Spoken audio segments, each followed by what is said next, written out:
problem with feminism, Islam will fix it. If you have a problem with your wife not obeying you, Islam will fix it. Islam fixes a lot of the problems that men are currently facing. Yeah. The problems we're discussing on this show, Islam fixes all of them, right? That's the first thing about Islam. And I'm not a Muslim, right? If I had to choose a religion, I would, because I live in an Orthodox Christian country, I go to the Orthodox Christian church. I donate $20,000 a month to the church in the country I live in. The church in Romania is very powerful, and I like having church friends. So I give them a lot of money, right?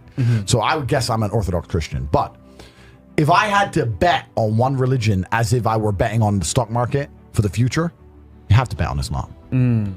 Because Muslims are intolerant. And I'm not saying that disrespectfully.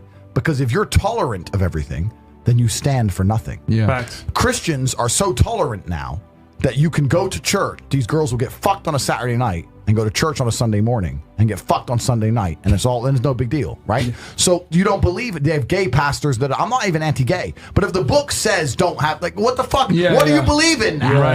If you're tolerant of everything, you stand for nothing. I can walk through London with a t-shirt saying Jesus is gay and nothing will happen to me.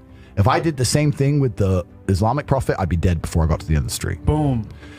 That's how much they believe and respect. And I respect people who stick up for what they believe in. Yeah. It's not even about me believing in it. I respect them because they believe and they will defend. Muslims are the only people who will defend their religion. They will defend their beliefs. They refuse to be mocked. They refuse to be insulted. And I respect that about them. I respect that. That's an amazing thing about it.